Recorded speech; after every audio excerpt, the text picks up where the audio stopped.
오늘은 다니엘서 4장입니다.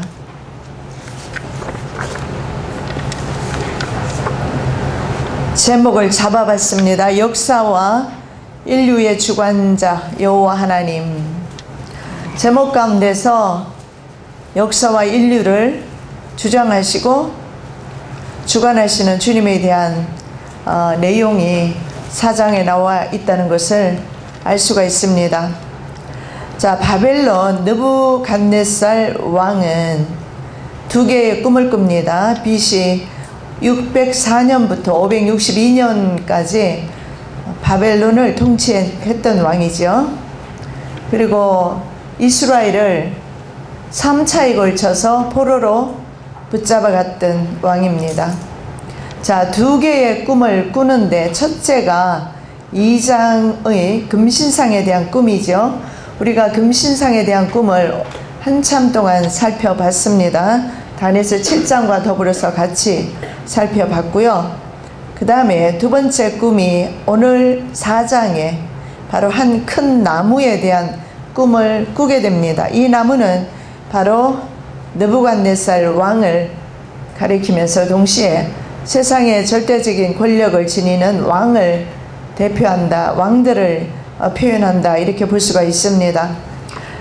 전 우주와 역사 그리고 인생에 대한 절대 주관자이신 하나님께서 자녀들을 위해서 종말론적 구원을 계시하는 동시에 그 구원이 실현되는 순간까지 전 역사를 주관한다는 점에서 두 개의 꿈은 똑같습니다. 이게 무슨 말이냐 하면 하나님께서 다니엘을 통해서 계시하시고 미래에 대해서 계시하십니다. 종말까지 계시하시고 종말의 구원까지 하나님께서 우리 인생들을 책임져 주신다 하는 의미가 되겠습니다. 그래서 그 꿈을, 두 가지 꿈에서 우리가 볼 수 있는 것은 하나님께서 우리 인생을 책임지시지 인간 왕이 책임지는 것이 아니다 하는 것을 볼 수가 있습니다. 자, 나누어서 보면 2장과 4장을 좀 분리해서 생각해 보면, 자, 2장의 내용은 다니엘 현재부터, 다니엘 시대부터 미래 종말까지 오늘날의 시대가 되겠습니다.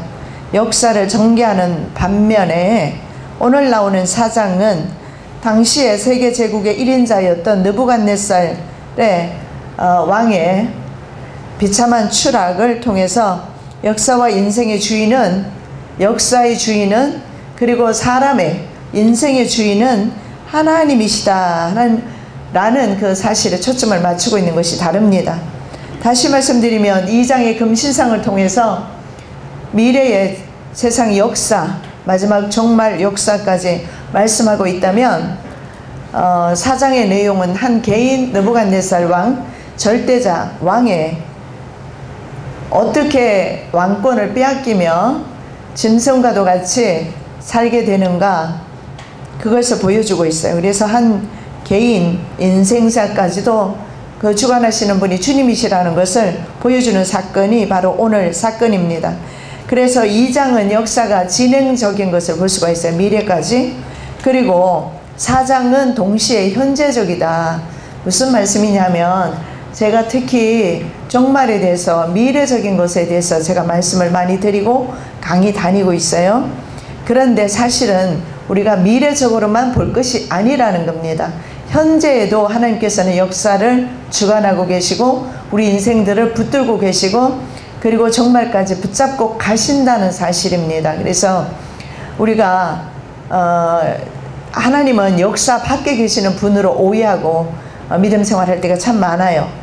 왜냐하면 우리 눈에 보이지 않고 우리의 삶은 항상 현실은 눈앞에 있고, 그러다 보니까 현실과 동떨어진 하나님을 생각하기 쉬운데, 우리 다니엘서를 보면서 느낄 수 있는 것은 하나님께서는 인생 역사 가운데서도 깊이 개입하신다. 특히 저와 여러분의 삶 가운데서도 깊이 개입하기를 원하시고 또 개입하고 계신다는 사실을 우리가 인정할 때 다니엘서를 훨씬 우리가 은혜를 받을 수가 있어요.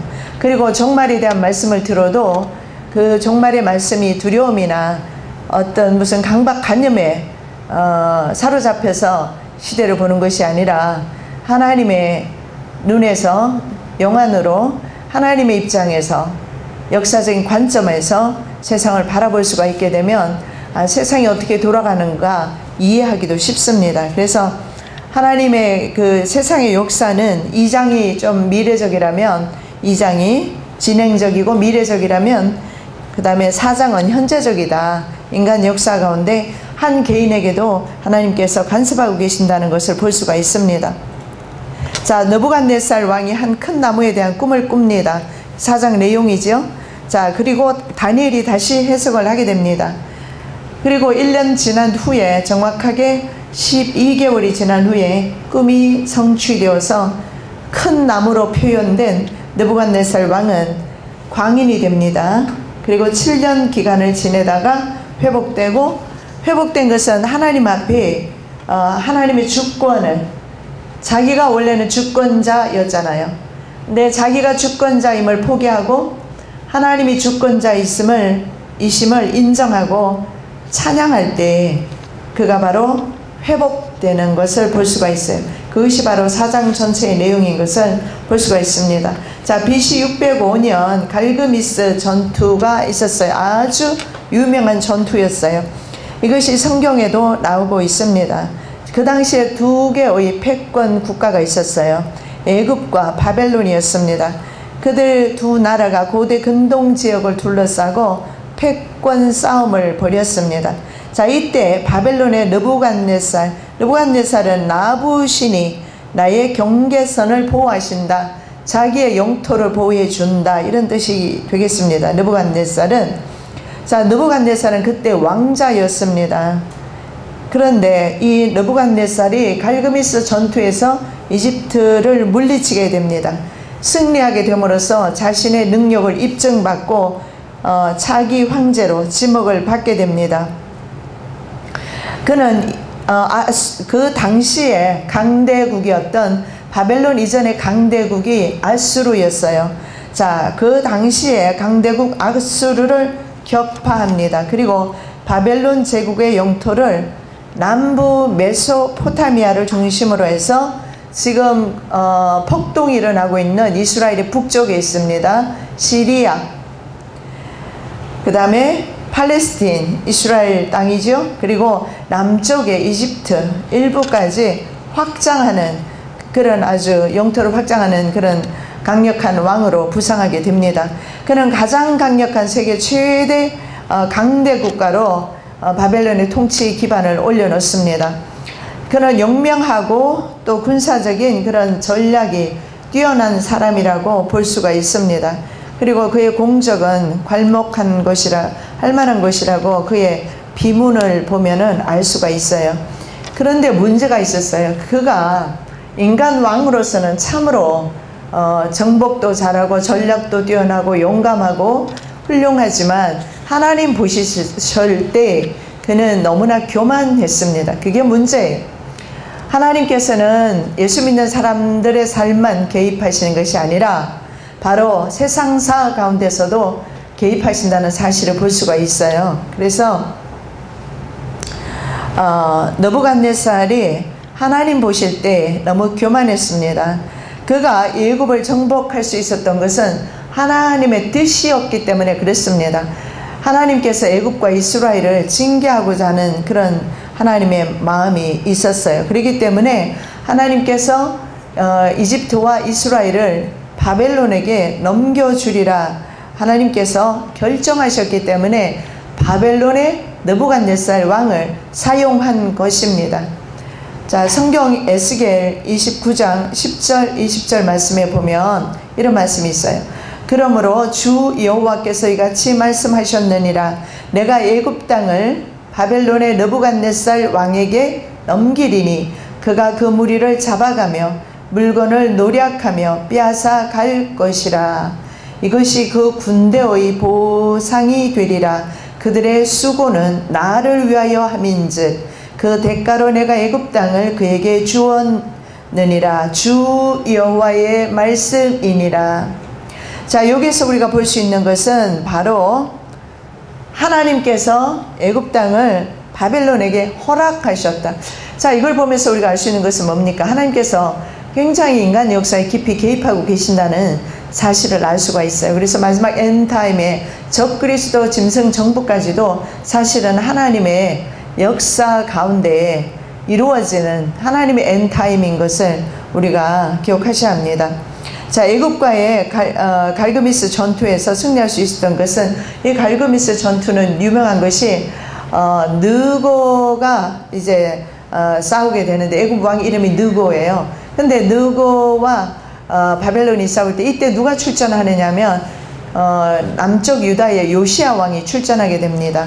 그래서 요시야 왕이 출전하면서 요시야 왕은 그곳에서 느고가 이렇게 말합니다. 돌아가라고 말해요. 그런데 요시야가 돌아가지 않습니다. 이집트를 오히려 바벨론으로부터 방비하려고 했을 때, 느고가 돌아가라고 했을 때 듣지 않고 결국은 요시야가 그곳에서 전사하게 되죠. 자, 그랬을 때 성경에 보면 이런 말을 합니다. 하나님의 말씀이 느고를 통해서 말씀드렸는데 그가 그것을 듣지 않았기 때문에 그랬다 하는 내용이 나와 있어요. 그래서 요시야 왕이 죽었던 아주 유명한 전투가 바로 그 갈그미스 전투입니다. 이 갈그미스 전투에서 승리할 수 있었던 것은 바로 하나님께서 이집트를 징벌하고 이스라엘을 징계하고자 하는 하나님의 뜻이 있었기 때문에 그랬습니다. 그래서 느부갓네살은 주님의 뜻을 순종해서 이스라엘을 3차에 걸쳐서 붙잡아 갑니다. 그래서 바벨론 유수라고 하죠. 1차, 2차, 3차 붙들어 가서 70년 동안 이스라엘을 억압하게 됩니다. 그리고 이집트는 40년 바벨론의 통치를 받게 됩니다. 자, 문제는 제3차 바벨론 포로가 이루어졌습니다. 그리고 이스라엘 땅에는 가난한 사람들, 빈천한 사람들만 남겨두었다 그랬어요. 가난한 백성들만 남겨두고 느부갓네살 왕이 이스라엘에다가 총독을 세웠습니다. 그 총독 이름이 그다랴입니다. 그런데 괴뢰 정권이라 해서 이스마엘을 비롯한 이스라엘 사람 10명이 그다랴 총독을 죽여버립니다. 그리고 에레미야를 포함해서 가난한 백성들을 끌고 어디로 가느냐 하면 이집트로 갑니다. 자, 그랬을 때 예레미야가 하나님의 말씀을 전합니다. 하나님의 말씀이 뭐냐 하면, 자, 하나님의 말씀이 에스겔 29장 12절 16절에 나와 있어요. 내가 애굽 땅을 황폐한 나라들 같이 황폐하게 하며 애굽 성읍도 사막이 된 나라들의 성읍같이 40년 동안 황폐하게 하고 애굽 사람들은 각국 가운데로 흩으며 여러 민족 가운데로 해치리라. 그들이 다시는 이스라엘 족속의 의지가 되지 못할 것이요 이스라엘 족속은 돌이켜 그들을 바라보지 아니하므로 그 죄악이 기억되지 아니하리니 내가 여호와인 줄을 그들이 알리라 하셨다 하라. 자, 여기서 하나님의 말씀은 뭐냐 하면, 애굽 사람을 멸하는 이유가 이스라엘 사람들이 너무나 이집트를 의지합니다. 자, 여기에서 보면서 우리가 느끼는 거 많지요. 내가 세상적으로 의지하는 것들 하나님이 제거하시는 것을 보게 됩니다.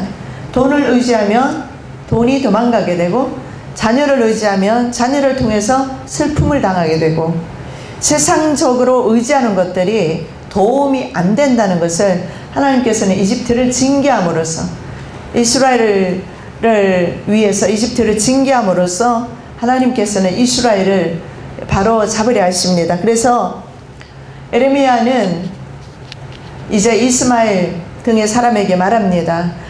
바벨론이 너희들을 죽이지 아니할 것이다. 바벨론이 다시 쳐들어오지 않을 것이다. 그를 밖에요. 이미 예루살렘은 황폐화 되었습니다. 아무것도 없어요. 예루살렘 성전이 황폐화되면서 성전 기물 다 가져갔어요. 뭐 예루살렘에 이스라엘에 쳐들어와야 와봤자 뭐가 있어야 가져갈 거 아니에요. 전리품이 없는데 전쟁을 일으킬 이유가 없잖아요. 그래서 하나님께서 너희들을 공격하지 아니할 것이다. 이 땅에서 너희들이 농사짓고 이 땅에 제발 살아라. 그렇게 에르미야를 통해서 말씀을 하시지만 이스마엘을 포함한 이스라엘 사람들은 마지막 끝까지 하나님의 음성을 듣지 않는 것을 보게 됩니다. 완악한 백성은 어쩔 수 없는 것 같아요.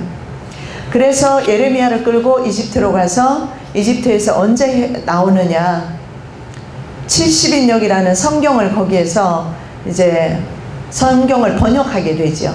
그 번역한 공로가 입증이 되면서 나중에 400년이 지난 후에야 그들은 이스라엘 백성들은 이집트로 돌아오는 것을 보게 됩니다.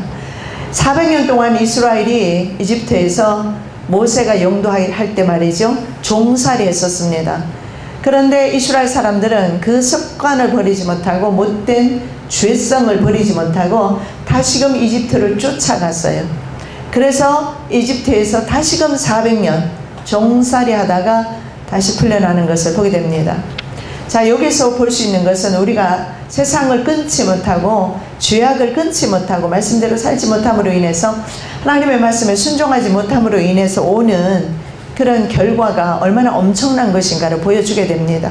결국 에레미야는 원치 아니하게도 이집트까지 끌려가서 그리고 마지막까지, 이 마지막 멸망하는 순간까지 눈물로 그들을 공고했던 눈물의 선지자입니다. 그래서 그의 눈에는 눈물이 마르지 않았습니다. 그렇게 이스라엘 백성들을 공고했지만 악한 인간들은 끝까지 하나님의 말씀보다는 저희 눈에 좋을 대로 행했던 것을 볼 수가 있습니다.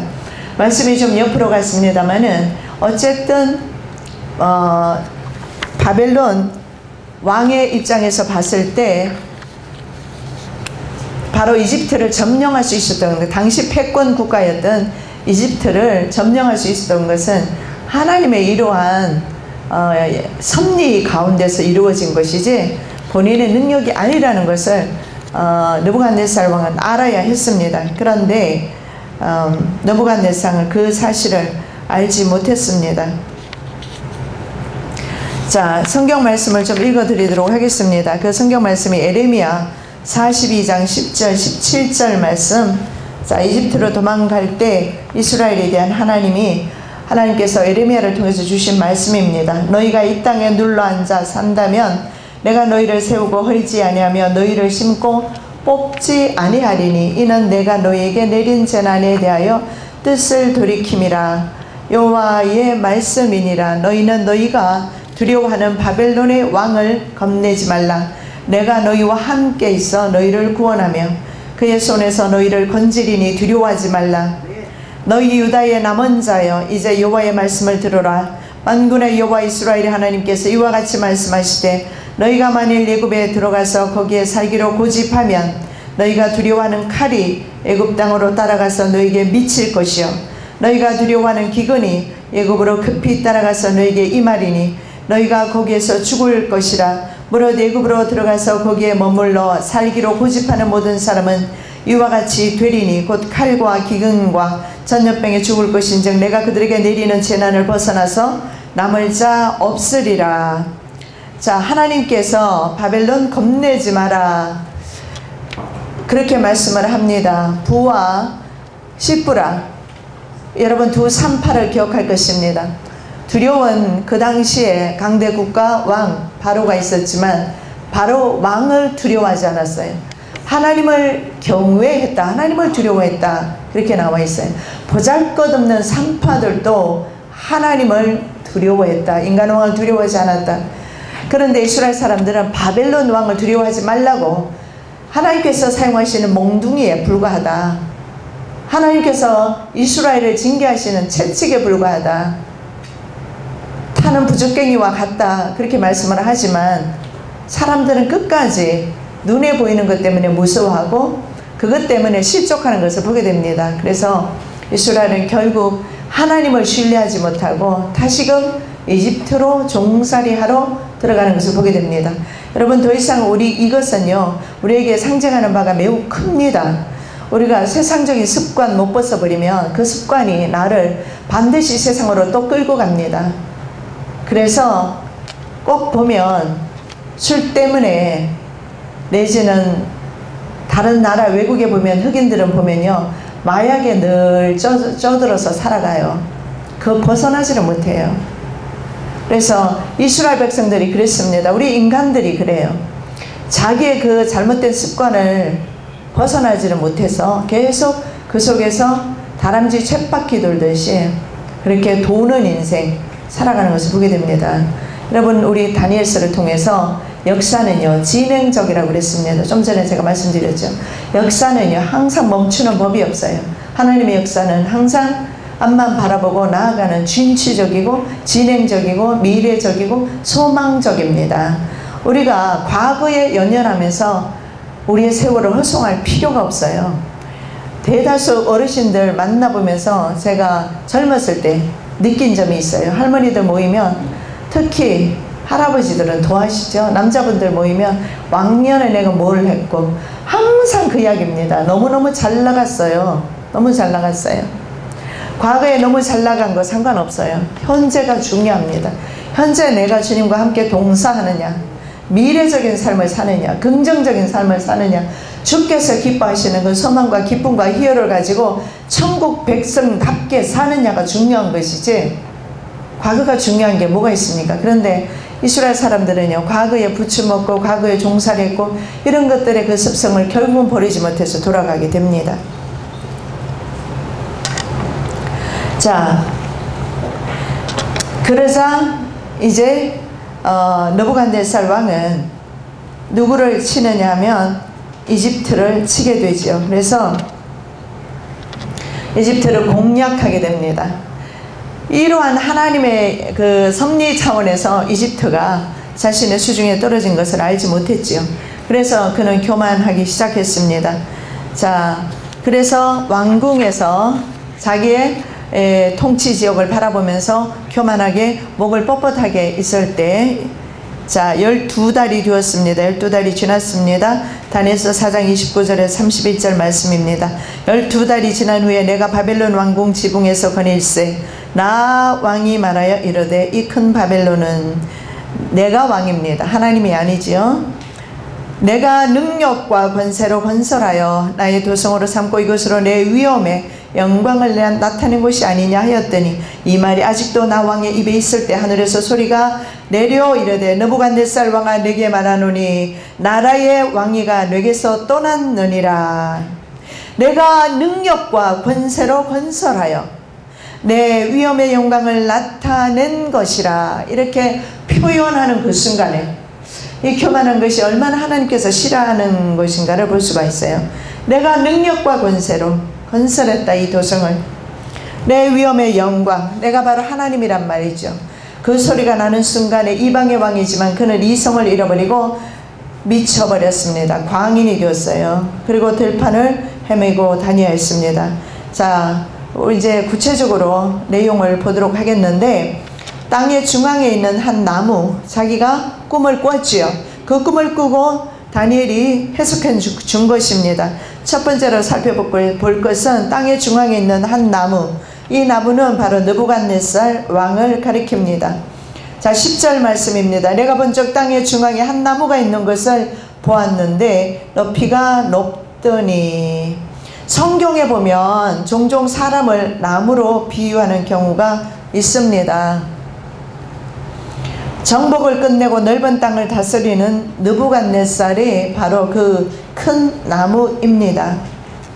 자, 그것이 22절에 나와 있어요. 왕이여 이 나무는 곧 왕이시라. 이는 왕이 자라서 견고하여지고 창대하사 하늘에 닿으시며 권세는 땅 끝까지 미치심이니이다. 자, 땅의 중앙이라는 것은 뭐 위치적으로 지정학적으로 중앙이라는 의미보다는 당대 세계 최고의 패권 국가, 바로 강대 국가임을 나타내는 말입니다. 그리고 높이가 높다라는 것은 견고한 왕권을 말합니다. 가지가 높다, 백향목 가지가 높다, 뭐 성경에도 그런 말씀이 나오는데 바로 다윗 왕가를 표현할 때 그렇게 표현하기도 합니다. 그래서 높이가, 이 나무가 높이가 높다는 것은 견고한 왕권, 즉 느부갓네살 왕, 그리고 왕권, 그리고 바벨론의 그 왕권이 견고하다는 것을 드러내는 말입니다. 그 다음에 보니까 이렇게 말합니다. 11절에 그 나무가 자라서 견고하여지고 그 높이는 하늘에 닿았으니 그 모양이 땅 끝에서도 보이겠고. 자, 나무 끝이 하늘에 닿아서 땅 끝에까지 보인다. 설마 나무가 얼마나 크면 하늘에 닿겠습니까? 그런데 그 환상은 그렇게 보였다는 겁니다. 그만큼 왕의 권세가 높이 올라감으로써 전 세계 어디서나 보이지 않는 곳이 없고, 심지어는 하찮은 미물에게까지 그 영향을 미친다, 이렇게 다니엘이 표현하고 있습니다. 자, 사람들과 들짐승과 공중의 새들 어느 곳에 있는 것을 막론하고 그것들을 왕의 손에 넘기사 다 다스리게 하셨으니 왕은 곧 금머리입니다. 2장 38절에서 이렇게 말합니다. 자, 사람들과 들짐승 공중의 새들 어느 곳에 있는 것을 막론하고 미물까지도 다스리는 왕으로 다니엘은 표현하고 있습니다. 다니엘서 2장에 나타나는 금신상의 금머리가 느부갓네살 왕을 상징하기 때문에 그랬습니다. 그래서 나무끝이 하늘에 닿아서 땅끝에서도 보인다, 그렇게 표현하고 있습니다. 그리고 잎사귀와 열매는 만민의 식물이 된다.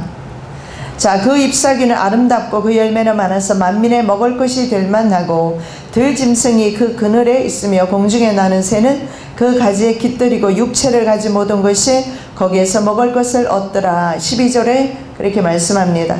당시의 세계 질서가 바벨론을 중심으로 재편되었다라는 것을 볼 수가 있어요. 정복 전쟁이 이루어지고 끝나고, 그리고 심지어는 동식물까지 그의 영향권 아래서 경제적인 번영과 안식을 누린다는 뜻이 됩니다. 바로 바벨론의 정치가 안정되었다, 느부갓네살의 정복전쟁이 끝났다, 이렇게 볼 수가 있습니다. 자, 정복전쟁이 끝나고 나니까 그 다음에 교만이 들어간 겁니다. 다윗도 그랬습니다. 처음에 전쟁 다닐 때는 정신없이 정복했어요. 그러다가 나중에는 장군들만 전쟁 나가고 왕궁 위에서 거닐다가 밧세바를 보고 죄를 짓게 됩니다. 바로 느부갓네살 왕도 이제 정복전쟁을 끝냈을 겁니다. 그리고 나서 이제 왕궁에서 사면을 돌아보니 전부 자기 땅입니다. 얼마나 교만했겠습니까? 자, 그런데 두 번째 우리가 말씀을 볼 것은 인간이 교만할 것이 없다라는 것을 분명히 보여줍니다. 비록 그가 세계를 제패했던 왕이라 할지라도 자랑할 것이 없고 교만할 것이 없다. 우리의 인생에 호흡이 코에 있다는 것은 여러분 다 압니다. 그렇잖아요. 이 호흡이 끊기는 순간 우리는 인생 끝나요. 나는 그것이 얼마나 짧은가 경험해봐서 알아요. 10분 못 견뎌요. 10분을 못 견디겠더라고요. 한 3분이면 뭐 5분 정도 숨이 막 너무 가쁘니까 나중에는 몸에 산소가 하나도 없을 때 이제는 내가 5분을 견디지를 못하겠다. 그래서 내가 경험해봐서 압니다. 인생이 살았다고 하는 것이 이렇게 허망한 것이구나. 이 호흡으로 코로 숨 쉬지 못하면 그 순간 바로 흙으로 돌아가는데, 아무리 정말 귀한 부모라도 사랑하는 남편과 아내, 애인이라도 죽는 순간에는 3일 안에, 길면 5일 안에 땅에 갖다 묻고 흙으로 돌아갈 수밖에 없어요. 교만할 것이 하나도 없고 그저 우리는 날마다 주님 앞에 전 죄인입니다. 이 죄인 용서하시고 이 죄인 위에서 만왕의 왕께서 십자가를 지셨군요. 감사합니다. 주님 감사합니다. 늘 우리가 겸손하고 온유하고 주님 앞에 서 있는 것 밖에는 정말 우리가 아무것도 교만하거나 자랑할 것이 없다라는 것을 우리가 볼 수가 있어요. 이 사람이 비록 당시에 세계를 제패하는 왕이 되었을지라도 그 또한 하나님이 그에게 허락하지 아니하면 왕자로서 허락했고 또 지략을 허락했고 용맹함을 허락했고 전쟁에서 이길 수 있도록, 여러분 은나쁨인 바람 때문이라도 전쟁에서 지는 경우가 있어요. 페르시아가 그랬거든요. 그리스와 싸울 때 풍랑이 불어가지고 바다에 엄청나게 배들을 연결해 놨는데 그 배들을 다 파손시켜 버렸어요. 그래서 엄청나 많은 100만 군대를 끌고 갔지만 헬라 군대에 질 수밖에 없었어요. 하나님께서 전쟁은 하나님께서 하시는 것임을 그들이 몰랐던 까닭입니다. 인생의 모든 인생과 역사의 주인이 하나님이라는 것을 그들이 관가했기 때문에 그렇습니다. 자, 하늘에서 한 순찰자가 내려옵니다. 최고의 번성기를 누리며 교만하게 된 느부갓네살을 징계하는 순찰자. 영어 성경에 보면 메션저 이렇게 나와 있어요. 그리고 그 다음에 보면은 메션저, 즉 holy one 이렇게 나와 있어요. 거룩한 자, 메션저, 거룩한 자, 순찰자. 그런데 아람어로 순찰자를 이르라고 하는데 잠든 사람을 깨우다 awake, 감시하다 watch 이런 영어 단어의 뜻인 우르에서 파생했습니다. 자, watch 그 다음에 awake 우르 뜻입니다. 거기에서 파생한 단어가 이르입니다. 그래서 여기서 우리가 볼 수 있는 것은 깨우는 자, 감시하는 자 뜻입니다. 하나님의 천사입니다. 하나님의 천사를 보내셔서 바로 느부갓네살을 감시합니다. 느부갓네살을 깨웁니다. 그의 교만을 깨우는 겁니다. 그의 교만. 그래서 징계를 받는 것이 하나님의 은혜이며 하나님의 사랑의 방편임을 아셔야 합니다. 여러분, 공의라는 것도 역시 하나님의 사랑의 한 측면이라는 것을 이해하셔야 돼요. 하나님께서 내게 징계 내리셨으니 하나님 날 사랑하지 않는가 보다. 그렇지 않아요. 남의 자식을 내가 매를 댈 이유가 없어요. 미국에서 남의 자식 매댔다가 그날로 바로 경찰에 붙들려가요. 자기 자식 때려도 붙들려가는 판국인데. 그러나 내 자녀는 매를 댑니다. 나는 우리 아들에게 5학년 때 30대 매를 때린 적이 있어요. 그게 처음이자 마지막이었어요. 거짓말 한다고. 한 번 정도는 이 아이에게 따끔하게 매를 대야 되겠다. 손을 앞으로 하고 몽둥이로 때렸어요. 30대 때리고 나니까 일주일을 앉지도 못하고 아파서 절절 매는 걸 보면서 나는 일주일을 잠을 못 잤어요. 얼마나 마음이 아픈지. 그 뒤로 지금까지 그 아이는 아주 미국에서 정직하게 살아요. 그래서 계속 들려오는 소식은 좋은 소식만 지금도 들려오는데 미국 사람들은 정직한 사람을 인정합니다. 그래서 정직한 것이 인정받아서 일반 평사원에서 CEO까지 올라간 사람들 많아요. 근데 보니까 들려오는 소식에 의하면 그룹을 이끈다. 그리고 그 위에 있는 상사가 인정한다. 여러분, 미국에는 아직도요, 그 인종차별이 굉장히 심해요. 특히 에이시어는요, 굉장히 무시합니다. 그런데도 불구하고 상사가 흑인이 있어요. 그것도 은혜예요. 자기도 유색인종이거든. 그래서 저희 아들을 참 많이 사랑한다. 근데 보면 정직해요. 아주 정직해요. 30대의 매가 효과를 본 것 같아요. 내 자식이 아니었으면 안 때렸어요. 내 자식이어서 때렸습니다. 그래서 매가 인생에게 얼마나 유익한지 몰라요. 연단과 어려움과 환난과 질병 등 우리에게 주어지는 모든 것이 그저 감사할 따름입니다. 무조건 감사하셔야 돼요. 감사. 자, 이 순찰자가 와서 바로 누구를 느부갓네살 왕을 징계합니다.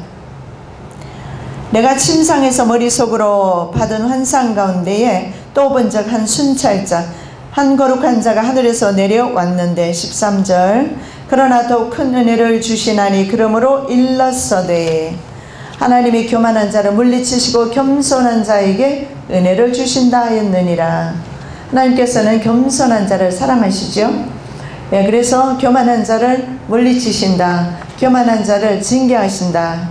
그런데 그 징계가 느부갓네살에게도 유익함을 볼 수가 있어요.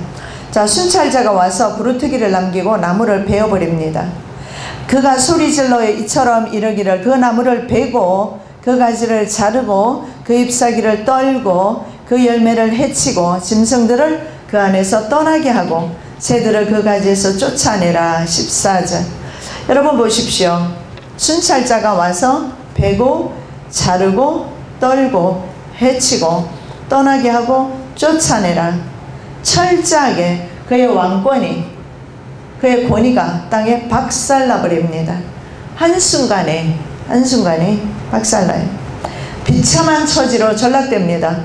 그렇게 천하를 호령하던 왕이 말이죠. 갑자기 미쳐서 덜판을 쏘다니고 다녀요. 여자들은 꽃을 꽂고 다녔겠죠. 남자니까 꽃은 안 꽂았는지 모르겠지만 덜판을 쏘다니게 되었어요. 인생에 보십시오. 하나님께서 이성을 빼앗아 버리니까 어떻게 됩니까? 광인에 불과하다는 것을 보여줘요. 그래서 우리는 인생이 아무것도 아닌 것을 보게 됩니다. 철저하게 완전한 붕괴를 경험해요. 그럼에도 불구하고 그루터기를 남겨놓은 것으로 보아서 이제 소망이 있어요. 우리의 소망이 삶 가운데서 다 끊긴 것 같아도 그렇지가 않아요. 하나님께서 늘 우리에게 그루터기를 남겨주셔서 그 그루터기를 통해서 회복을 시켜주시는 것을 보는데, 느부갓네살도 권좌에서 쫓겨나기는 하지만 통치가 아주 끝난 것이 아니다는 것을 보여주는 것이, 나무를 자르는데요 밑둥치를 남겨놨어요. 저는 미국에서 교회를 지으면서 나무를 거의 한 100그루 정도 잘랐던 것 같아요. 근데 나무가요 위에서 잘라버리잖아요. 그럼 이게 죽어야 되잖아요. 안 죽어요. 안 죽고 나중에 보면 그 옆에서 나무가 또 자라나서 얼마나 성가시게 하는지 몰라요. 그래가지고 나중에 포크레인 빌려와서 그것 가지고 팠어요. 그런데 그 뿌리를 파내는데, 한 그루 파내는데 7시간 8시간 걸려요. 얼마나 뿌리가 깊은지. 정말 여러분, 그게 바로 우리 믿음의 뿌리가 되었으면 좋겠습니다. 아멘. 포크레인 가지고 8시간을 파는데도 이게 안 빠져나와요. 저희 아들이 파다가 나중에는 어지러워서 못 파서 제가 한번 해봤어요. 너무너무 어지러워요. 그리고 아무리 삽으로는 되지가 않아요. 그 포크레인 큰 것 가지고 파는데도 안 빠져요. 조지아 땅이 굉장히 딱딱하거든요. 그래서 참 고생한 기억이 나는데, 굉장히 이게 밑에 뿌리가 깊은 것을 봤습니다. 이런 그루터기가 남아있다는 겁니다. 그래서 하나님께서는 느부갓네살을 통해서 교만을 물리치기를 원하시고, 하나님을 인정하기를 원하시고, 그리고 느부갓네살을 통해서 비록 하나님의 영광이, 하나님의 영광이 어떻게 됐습니까? 땅이 떨어졌어요. 이스라엘 백성들 때문에. 순종하지 아니하고 말씀대로 살지 않은 이스라엘 백성들은 하나님의 영광을 떼기 쳤어요. 땅바닥에. 그래서 하나님의 영광은 엉망이 되어버렸습니다. 하나님의 성전은 완전히 불바다가 되어버렸습니다. 하나님의 성전 기명들은 다 가져가서 술잔으로 포함하시는데 사용하고 있었어요. 이렇게 하나님의 영광이 땅에 곤두박질 쳤을 때 하나님께서는 직접적으로 바로 그 왕은 기고만장했을 겁니다. 너의 나라, 너의 신이 어디 있느냐. 이 신과의 싸움이거든요. 옛날 전쟁은 주로 신들의 전쟁이었어요. 그래서 이스라엘의 신은 죽었다, 그렇게 이스라엘 사람들도 생각했었는지 몰라요. 붙잡혀 포로로 갔으니까. 그리고 바벨론 사람들은 기고만장했을 겁니다. 하나님께서 보여주셨어요. 그 통치자, 패권자, 그 왕의 이성을 빼앗음으로써 그가 바로 자기 위에 또 다른 왕이 계신다는 것을 인정하는 기간이 7년이 걸리게 됩니다. 그것이 바로 성경에 보면 7대, 물론 7대라는 것을 다르게 해석하는 경우도 있어요. 7년이 아니고 3년 반이다 뭐 이렇게 해석하는 경우도 있는데, 성경에 보면 한 때는 1년, 두 때는 2년, 반 때는 6개월 이렇게 해석하거든요. 그래서 대다수는 7년으로 보기도 합니다. 그래서 결국은 자신 위에 왕이 계시다는 걸 인정하는데 7년 걸렸어요. 저와 여러분은 몇 년 걸렸습니까? 주님 인정하는데? 저는 30년 전에 이미 주님을 인정했어요. 그리고 그 뒤로는 정말 주님과 동행하면서 살면서도 종종 내가 주인 노릇 많이 했어요. 그럴 때마다 정말 박살날 때 많았어요. 그런데 하나님께서 아주 혼내지 않으시고 항상 여지를 남기셔서 회복시키는 걸 보셨어요. 여러분 일찌감치 그냥 주인 노릇 하지 말고 다 내려놓으세요. 그게 팔자 편한 인생입니다. 이런 들 어떠하리 저런 들 어떠하리. 예, 여러분 예수 믿으면서 행복하게 삽시다. 예, 행복하게 안 살고 싶은가 봐요. 대답을 안 하셔. 행복하게 삽시다. 염려한다고 걱정한다고 해결 다 되면 염려하십시오. 근데 되지 않아요. 그럴 바에는 아예 즐겁고 행복하게 사는 겁니다. 예. 하나님께서 근데 행복하게 사는 방법이요, 이렇게 말할 겁니다. 아, 환경이 행복해져요. 행복하지. 아니에요. 자기가 주장하는 자세만 내려놓으면 행복해요. 넌 왜 이래? 자식들한테. 나는 왜 돈이 없어? 물질. 이런 거 저런 거 생각하고. 당신 왜 그래? 남편, 아내. 이런 거 맨날 하다 보니까 내 속에 내가 주인 노릇 하려고 하니까 행복이 없는 거예요. 근데 이것도 내려놓고 저것도 내려놓고. 나는 내려놓으려고 내려놓은 게 아니라 교회도 저절로 빼앗기고 자식들도 저절로 놓고 오고, 그러고 보니까는 주장할 게 없어요. 편해요. 아주 편해요. 근데요, 참 죄는 안 없어져요. 작년에 우리 딸이 와 있었잖아요. 오니까 또 주장하더라고, 내가. 그래서 야, 인간의 죄는 참 힘들다. 보니까 또 간섭하게 돼요. 예, 살 좀 빼라. 예, 이것도 해라, 저것도 해라. 안 보면 도대체 뭘 하는지 모르니까 나는 전화도 안 하고 하니까 내버려 두는데, 보면, 그래서 참 안 보는 것도 은혜다. 보고 싶어요. 그런데 아무리 저기 해도 보고 싶은데, 여러분은 맨날 자식들하고 같이 살고 하니까 그런 거 모르죠? 여러분은 행복자입니다. 저는 어떤 데는 보고 싶어요. 매몰단지 같아도. 보면 또 잔소리하고 내가 간섭하고 또 그럴 거면서도. 예, 근데 모든 일에 내가 주인 노릇 안 하면 행복합니다. 여러분, 우리 행복하게 삽시다. 예, 다 내려놓으시고. 자, 느부갓네살이 완전 붕괴를 경험하면서 자기를 내려놓습니다. 자기가 아무것도 아니라는 걸 인정합니다.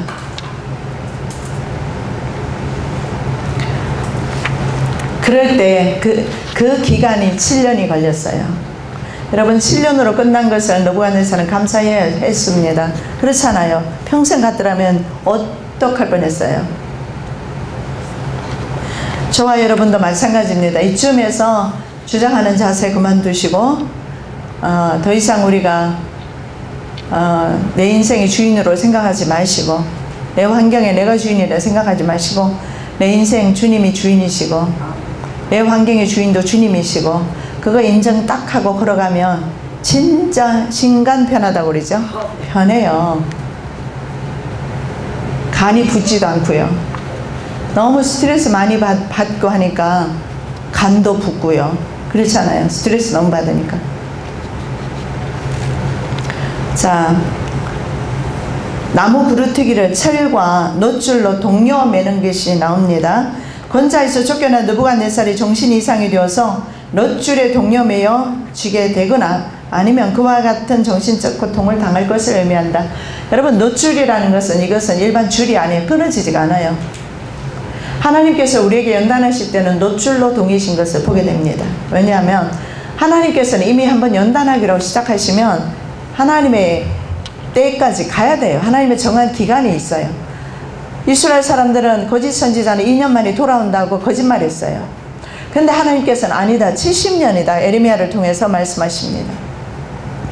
하나님께서는 한번 작정하신 것은 인간의 습성이 바뀌는 데가 아마도 70년 걸리나 봐요.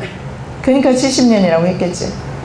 그래서 이사야 40장의 말씀에 보면 너 복역의 기간이 끝났다 이렇게 나와 있어요. 70년 동안 이스라엘은 뭐 했냐? 감옥 갔다 이런 뜻이에요. 죄를 지어서 감옥. 감옥에서 뭐 합니까? 변화가 일어나요. 대다수 사람들은요, 소외된 곳에 있게 되면은요, 자기 성찰을 하게 돼요. 그 전까지는 자기 성찰 좀 안 해요. 자기 성찰을. 근데 홀로 되거나 갇혀 있거나 어려운 일을 직면하게 됐을 때 자기 자신을 돌아보게 됩니다. 느부갓네살이 놋줄로 그와 같은 동린다는 것은 그와 같이 어려운, 그래서 느부갓네살 왕은 상과들로 다니면서 짐승의 밥을 먹으면서 짐승과 같이 살았던 것으로 성경에는 그렇게 나와 있어요. 자, 그 기간이 일곱 때라고 합니다. 하나님께서 허락하신 일정 기간입니다. 하나님께서 한번 연단을 하기 시작하시면 쉽게 그 연단을 풀지를 않는 것을 봅니다. 왜냐하면 그 인간의 습성이 바뀌는 기간이 필요하기 때문에 그렇습니다. 그래서 우리가 미리 하나님 앞에 기밥하고, 하나님 나 손 들고 옵니다. 주님 앞에 손 들고 나아가는 게 상책입니다. 고집 피우다가 하나님의 연단 속에 들어가기 시작하면 쉽게 그게 끝나지 않더라고요. 쉽게 끝나지 않아요. 철저하게 회개할 때까지 하나님께서 그 기간을 주시는 걸 보는데, 이 사람은 7년을 그렇게 쫓겨나서 지나게 됩니다. 왕이 사람에게서 쫓겨나서 들짐승과 함께 살며, 나오죠? 들짐승과 함께 소처럼 풀을 먹으며 하늘 이슬에 젖을 것이요 이와 같이 7대를 지낼 것이라. 그때 지극히 높으신 이가 사람의 나라를 다스리시며 자기의 뜻대로 그것을 누구에게든지 주시는 줄을 아시리이다. 자, 7대가 지나야 왕은 사람을 다스리는 분이 누구인가, 그리고 나라를 다스리는 분이 누구인가, 왕 위에 또 다른 창조주 하나님이 계신다는 것을 알게 하기 위해서 그렇다. 25절에서 그렇게 말씀을 하고 있어요. 그렇다면 하나님께서 느부갓네살 왕에게 보십시오, 회개의 기간을 주지 않았느냐? 회개할 기간 주었어요. 느부갓네살의 꿈을 다니엘이 해석하고 바로 그 일이 이루어진 게 아니에요. 12개월이란 기간이 있었어요.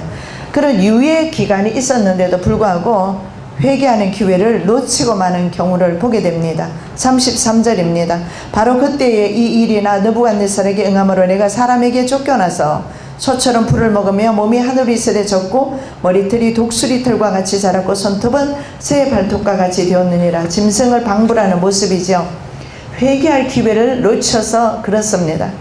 우리가 회개할 수 있다는 것은 크나큰 은총입니다. 그래서 다윗은 사죄의 은총에 대해서 시편 42편에서 말씀하고 있어요. 사죄의 은총, 하나님 앞에 사죄함을 받은 자가 행복하다. 그래서 하나님 앞에 용서받은 자가 행복하다, 하나님을 찬양하고 있어요. 그래서 정말 행복한 사람은 하나님으로부터 용서받은 자입니다. 우리 주님께서는 악인이 회개하고 돌이켜서 하나님 앞에 돌아오기를 원하시지 악인을 벌하기를 원치 않으신다. 에스겔 선지자는 그렇게 말씀을 합니다. 자, 그루터기가 들짐승 가운데서 7년을 있게 됩니다. 33절 바로 같은 말씀이죠. 나 느부갓네살에게 응함으로 내가 사람에게 쫓겨나서, 자, 살았다. 권좌에서 쫓겨난 느부갓네살이 짐승 같은 생활을 7년간 하면서 이제 짐승과 같이 살고 짐승의 음식을 먹고 들에서 노숙한 것을 볼 수가 있어요. 하나님 없는 인생은 여기서 우리가 상징하는 것이 뭐냐면 짐승의 삶과 같다. 하나님 없는 인생은 짐승의 삶과 다를 바 없다. 옛날에 지하철에서 어떤 분이 예수님을 전했어요. 예수님을 복음을 전하면서 이런 말을 했습니다. 여러분, 예수 믿지 않는 사람은 짐승과 같습니다. 그러고 막 복음을 전했어요. 그래서 예수 믿지 않는 사람은 개와 같습니다. 그래서 그 사람은 쫓겨났어요. 그렇게 전하다가. 그런데 사실 그분 말씀이 맞습니다. 짐승은 영혼이 없어서 흙으로 돌아가면 끝입니다. 우리 인생은 혼이 있어서, 영혼이 있어서 우리의 영혼이, 인생들의 영혼이 지옥으로 떨어질 걸 생각하면 짐승 팔자보다 나을 것이 없다는 것을 보게 됩니다. 한평생 세상에서 떵떵거리고 살았다 할지라도 짐승보다 나을 것이 없고, 느부갓네살처럼 당대를 호령하면서 왕으로 살았다 할지라도 짐승보다 나을 것이 없으면 그가 만일에 지옥에 갔다면 나을 것이 하나도 없다라는 것입니다. 그래서 여기에서 바로 하나님 없는 삶은 짐승의 삶과 같다라는 것을 여기에서 보여주고 있습니다.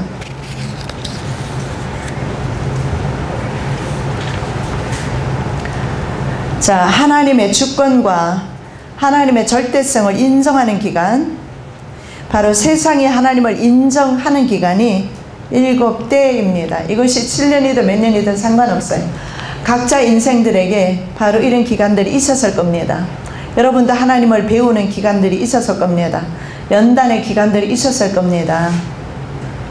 또 앞으로도 있을 수도 있습니다. 어려움이 올 때마다 하나님 앞에 돌이켜서 겸손히 설 때에 바로 그 연단이 오히려 우리에게 있어서는 정말 하나님께 주시는 축복의 한 통로라는 것을 볼 수가 있습니다.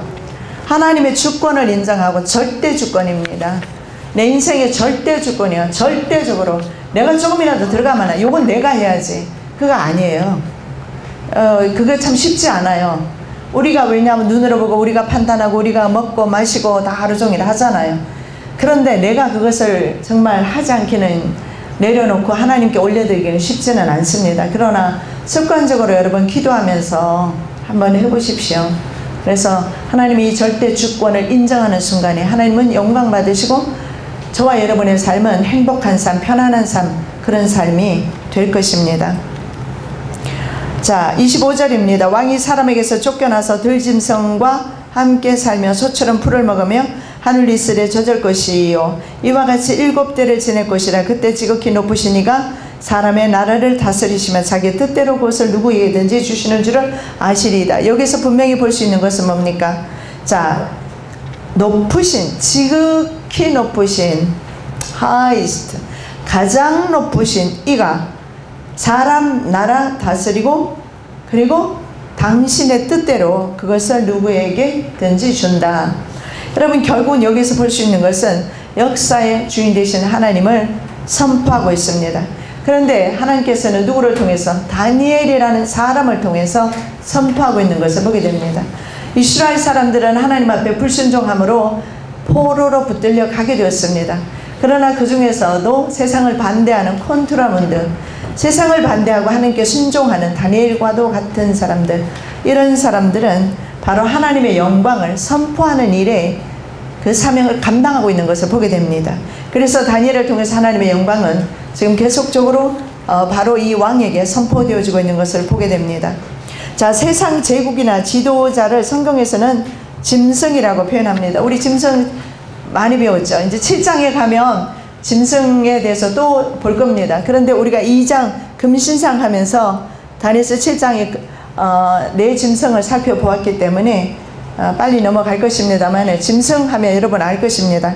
세상 제국이나 혹은 세상 제국의 지도자를 짐승으로 표현합니다. 제국 통치자를 짐승으로 표현합니다.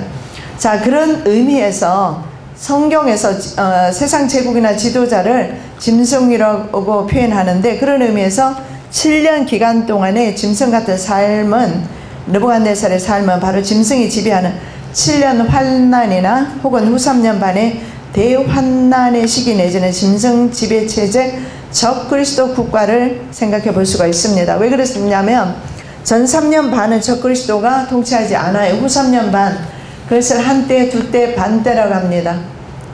그 일의 절반에 제사와 예물을 금지할 것이고 강포와 물건이 날개를 의지하여 설 것이라. 다니엘서 9장 27절 말씀처럼 그 후 3년 반 동안 그들은 이 세상은 짐승이 지배하는 그런 세상이 됩니다. 그래서 여기서 볼 수 있는 것은 결국 세상 제국은 짐승이라는 것은 짐승의 본능대로 살기 때문에, 그리고 짐승의 본능대로 백성들을 탄압하고 부리기 때문에 그렇습니다. 우리가 마지막 때에 어떠한 일이 일어나게 될 것인가? 여러분, 제 삼성전도 보셨고 여러분 DVD를 구입하셔서 보셨으면 거기에서도 여러분 다 보셨을 거예요. 다 나오죠.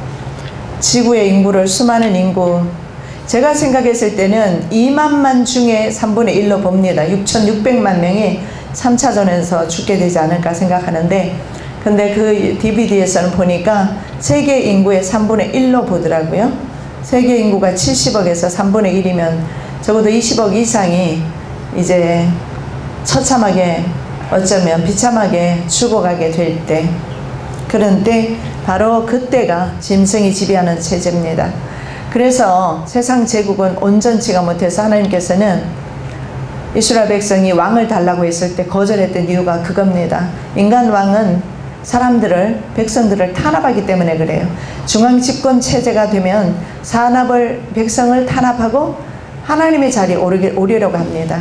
권력의 속성상 하나님의 자리에 올라서 하나님이 되고자 합니다. 그래서 전 세계 사람들을 저들이 하나님이 되어서 전 세계를 완벽 통제하기 위해서 사람들 몸속에 칩을 삽입함으로 그것이 가능하기 때문에 그 일을 실시하려는 것입니다.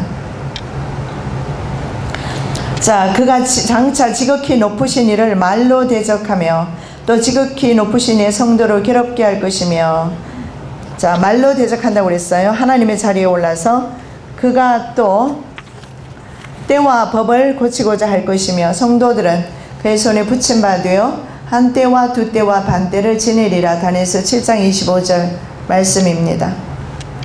자, 다시 이제 느부갓네살에게로 돌아가서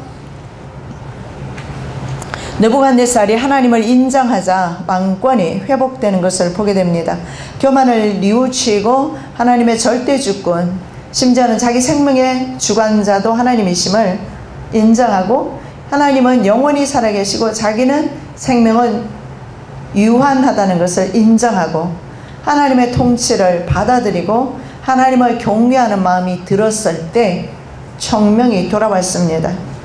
34절입니다. 그 기한이 참에 나 느부갓네살이 하늘을 우러러 보았더니 내 청명이 내게로 돌아온지라. 이에 내가 지극히 높으신 이에게 감사하며 영생하시는 이를 찬양하고 경배하였나니 그 권세는 영원한 권세요 그 나라는 대대에 미치리로다.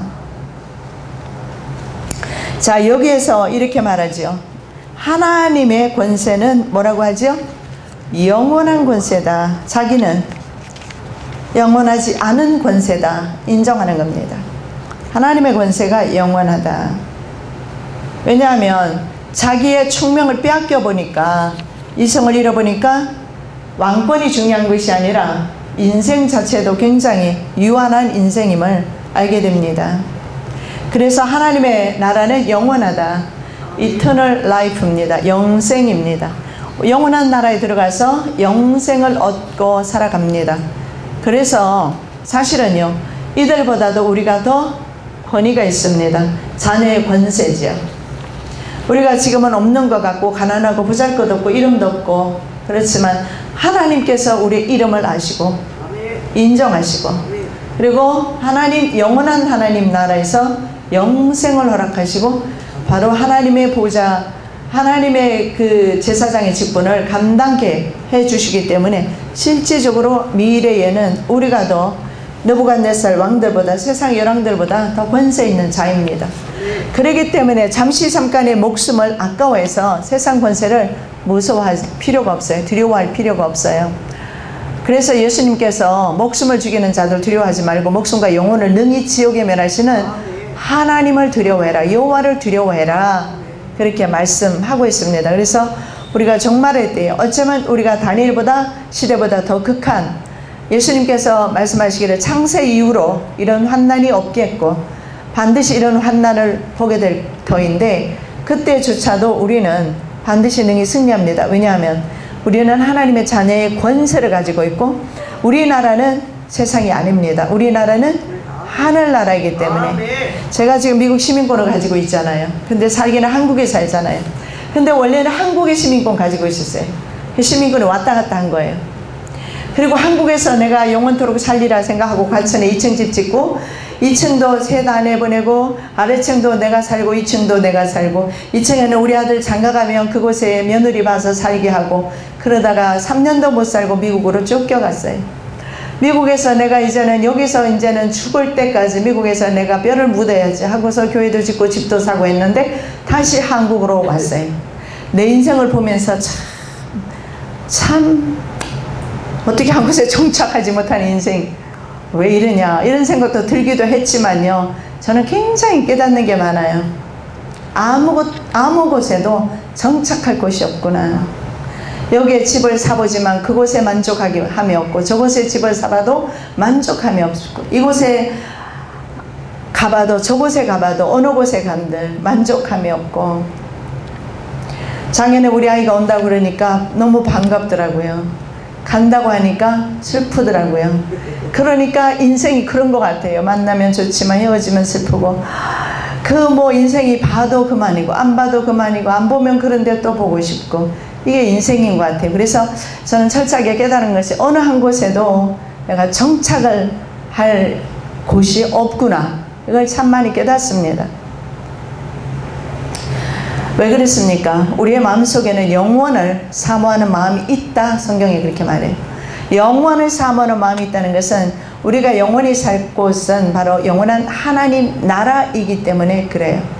그 하나님 나라가 진짜 우리의 나라이기 때문에 세상에서는 어느 곳으로 이사를 가봐도 만족함이 없어요. 그래서 최종적으로 이제 종말이 되었으니 마지막에는 시골에 집 사놓고 그곳에 피난처 삼아야 되겠다. 앞에 냇물이 흐르는 곳에 집 사놓고 살아보지도 못하고 그곳은 지금 빈집이에요. 그리고 난 지금 한국에 이러고 있어요. 아브라함도 이곳에 인생 사는 것을 나그네와 같이 살았다. 이곳에 영구한 도성이 아니다. 아브라함이 그렇게 살았어요. 그래서 아브라함은 사실은 땅 한 떼기 없이 살았습니다. 거부였던 것은 사실이지만 땅 한 떼기 없었어요. 막벨라 굴 사서 자기 아내 장사 지낸 것밖에는 없어. 히브리서 말씀해 보면 오히려 영구한 도성 하나님 나라를 바라봤다. 세상을 나그네와 같이 살았다고 그렇게 표현을 합니다. 그래서 저와 여러분도 이러한 마음의 자세를 가지면 좀 세상의 욕심이 줄어들지 않을까 생각을 합니다. 하나님의 영원한 나라, 이것을 느부갓네살이 인정을 합니다. 그 권세는 영원한 권세요. 그의 나라는 영원한 나라요. 그의 통치는 대대에 미치리로다. 자, 느부갓네살의 표현을 보십시오. 이런 신앙 고백적 서문, 이거는 이미 서문에 나와 있어요. 4장 1절에 이하의 말씀에 3절 말씀까지 나와 있죠. 서문에서 이 말씀이 나오는 것은 느부갓네살이 이미 그 시험을 통과한 후에 다시 왕권을 회복한 후에 쓴 것 같습니다. 그래서 그 1절에서 서문에서 말하기를 그 하나님의 나라 권세는 영원한 권세고 그의 나라는 영원한 나라고 그의 통치는 대대에 이르리로다. 지금도 통치하고 계십니다.